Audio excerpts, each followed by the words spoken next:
അപ്പോൾ എൻ്റെ വെച്ച് കഴിഞ്ഞാൽ ഡയറക്റ്റായിട്ട് ട്രെയിനിങ്ങിലേക്ക് എന്നെ വിട്ടത്. കേരളത്തിൽ 2 ഭാഗത്തുള്ളൂ. ഒന്ന് ട്രിവാൻഡ്രത്ത്, ഇവിടെ രണ്ടാമത് പാലക്കാടുള്ള വാളയാറും. പക്ഷേ എൻ്റെ കൂടെ ട്രെയിനിങ്ങിൽ ഉണ്ടായ ആൾക്കാരിൽ പകുതിയിൽ കൂടുതൽ പേരും ഈ 10 വർഷം 5 വർഷം വർക്ക് ചെയ്ത എക്സ്പീരിയൻസ് ഉള്ള ആൾക്കാരായിരുന്നു. ഇപ്പോൾ ഫോറസ്റ്റിന് എനിക്ക് തോന്നുന്നു ഇപ്പോൾ ഈ റീസെൻ്റായിട്ട് ഫോറസ്റ്റ് എങ്ങനെ വെച്ച് കഴിഞ്ഞാൽ ചിലവർ ട്രെയിനിങ്ങിലേക്ക് ഡയറക്റ്റായിട്ട് വിടും, ചിലർ ഡയറക്റ്റായിട്ട് ഇൻ സർവീസിലേക്ക് കയറ്റും. അതാണ് നേച്ചർ അതിൻ്റെ. പിന്നെ ഒരു 6 മാസം ഫോറസ്റ്റ് ട്രെയിനിങ് ഉണ്ടാവും. ട്രിവാൻഡ്രത്തെ അപേക്ഷിച്ച് നമുക്ക് കുറച്ചും കൂടി എളുപ്പമായിരുന്നു, കുറച്ചുകൂടി സ്ട്രിക്റ്റ് ആയിരുന്നില്ല വാളയാറ്. കുറച്ചുകൂടെ എളുപ്പമായിരുന്നു കാര്യങ്ങൾ. 12 സബ്ജക്റ്റ് ഉണ്ടായിരുന്നു അതിനകത്ത് പാസ്സാവാൻ. ഈ 12 സബ്ജക്റ്റ് നമുക്ക് പാസ്സാവണം. അതുകൂടാതെ മാരത്തോൺ ഉണ്ടാവും. 8 കിലോമീറ്റർ മാരത്തോൺ ഉണ്ട്. ഇത്ര മിനിറ്റ് ഉണ്ട് നമുക്കത്. 90 മിനിറ്റ് ഉണ്ട്. ഗേൾസിന് 90ഉം ബോയ്സിന് 80 മിനിറ്റും അങ്ങനെയായിരുന്നു ഞാനുള്ള സമയത്ത്. ഇപ്പോൾ മാറ്റം വന്നിട്ടുണ്ടോ എന്നുള്ളത് വ്യക്തമല്ല. ഈ ഒരു സമയത്തിനുള്ളിൽ പാസ്സാവണം. നമുക്കൊക്കെ ഭയങ്കര ടെൻഷനായിരുന്നു. പക്ഷേ വലിയ പ്രശ്നമൊന്നുമില്ല. നമുക്കൊരു 6 മാസം അതൊക്കെ ഈസി ആയിട്ട് അച്ചീവ് ചെയ്യാവുന്നതേ ഉള്ളൂ. അതിനകത്ത് ഈ 6 മാസം കഴിഞ്ഞാൽ ചിലപ്പോൾ നമുക്ക് പോലീസ് ട്രെയിനിങ് 3 മാസത്തേക്ക് ആക്കും. ഒഴിവില്ലാന്ന് വെച്ചാൽ ഡയറക്റ്റ് വീണ്ടും നമ്മളെ സർവീസിലേക്ക് തിരിച്ചപ്പോയിന്റ് ചെയ്യും. ബൾക്കായിട്ട് നമ്മൾ ഇതുപോലെ കാൻഡിഡേറ്റ്സ് വരുമ്പോഴാണ് പോലീസ് ട്രെയിനിങ്ങിലേക്ക് എല്ലാവരും ഒന്നിച്ചയക്കുക.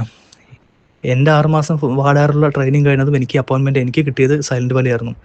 സൈലൻറ്റ് വാലി എന്ന് പറയുമ്പോൾ ഫോറസ്റ്റ് ഉള്ളോട്ട് ഏരിയ ആയിരുന്നു. അതിൽ മാക്സിമം നമുക്ക് ഫേസ് ചെയ്യുന്ന പ്രശ്നം എന്താ വെച്ച് കഴിഞ്ഞാൽ റേഞ്ച് ഉണ്ടാവില്ല. അതാണ് സംഭവം. പ്രത്യേകിച്ച് വേറെ വലിയ വർക്ക് ലോഡും കാര്യങ്ങളൊന്നുമില്ല. റേഞ്ച് മെയിൻ പ്രോബ്ലം തന്നെ. നമുക്ക് പെട്ടെന്നായിട്ട് ഒരു എമർജൻസി ആയിട്ട് നമ്മളെ കോൺടാക്റ്റ് ചെയ്ത് കഴിഞ്ഞാൽ ഒരു ബുദ്ധിമുട്ട് തന്നെയാണ്. ഇപ്പോൾ 5 ദിവസമൊക്കെ വർക്ക് ചെയ്യണം, 4 ദിവസം അല്ലെങ്കിൽ 5 ദിവസം, മാക്സിമം 5 ദിവസം വർക്ക് ചെയ്ത് കഴിഞ്ഞാൽ തന്നെ നമുക്ക് 3 ദിവസം ലീവ് കിട്ടുള്ളൂ. പിന്നെ നമ്മുടെ കൂടെയുള്ള ടീം അനുസരിച്ചായിരിക്കും നമ്മുടെ വർക്ക്. ഇപ്പോൾ നല്ലൊരു ആൾക്കാരാണ്, കുഴപ്പമില്ല, വൈബായിട്ടുള്ള ആൾക്കാരൊക്കെയാണെന്ന് വെച്ച് കഴിഞ്ഞാൽ അത്യാവശ്യം കുഴപ്പമില്ലാതെയൊക്കെ നമുക്ക് മുന്നോട്ട് പോകാം.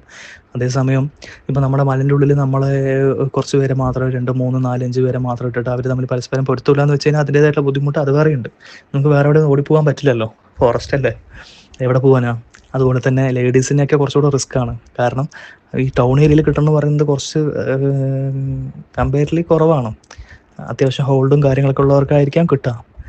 പക്ഷേ ഈ ഗേൾസിന് ഈ മലയുടെ മേലെ വന്ന് ഇങ്ങനെ സ്റ്റേ ചെയ്തിരിക്കുന്നതൊക്കെ പറയുമ്പോൾ അവരെ അപേക്ഷിച്ച് നോക്കുമ്പോൾ കുഴപ്പമില്ല, അവർക്ക് ഓക്കെ ആയിരിക്കാം. പക്ഷേ സത്യാവസ്ഥ എന്താ വെച്ച് കഴിഞ്ഞാൽ ബുദ്ധിമുട്ട് തന്നെയാണ്. പെട്ടെന്ന് നമുക്ക് കമ്മിറ്റ്മെൻ്റ് ഒക്കെ ഒത്തിരി ഉള്ളവർക്കൊക്കെ ഭയങ്കര ബുദ്ധിമുട്ട് തന്നെയാണ്. പെട്ടെന്ന് നമുക്ക് അതിനകത്ത് കയറി പോകാൻ പറ്റില്ല. വീട്ടിലേക്ക് പോകാനോ അല്ലെങ്കിൽ വിളിച്ചാൽ കിട്ടാവുന്നതോ അങ്ങനത്തെ ബുദ്ധിമുട്ടുണ്ട്. നമ്മുടെ ഈ ഒരു ഭാഗത്ത് വർക്ക് ചെയ്യുന്നവർ, ഇപ്പോൾ നമ്മുടെ ടൗണുമായിട്ടും അത്യാവശ്യം റേഞ്ചുള്ള സ്ഥലത്തൊക്കെ വർക്ക് ചെയ്യുന്നവർക്ക് കുഴപ്പമില്ല. വീടിൻ്റെ അടുത്തൊക്കെ കിട്ടിക്കഴിഞ്ഞാൽ അത്രയും ഭാഗ്യം. നമുക്ക് ഒരു ദിവസം നിന്ന് ഒരു ദിവസം പോകാൻ, ചിലപ്പോൾ വൈകുന്നേരം വന്ന് രാവിലെ വന്ന് വൈകിട്ട് പോകുന്നവരും ഉണ്ട്.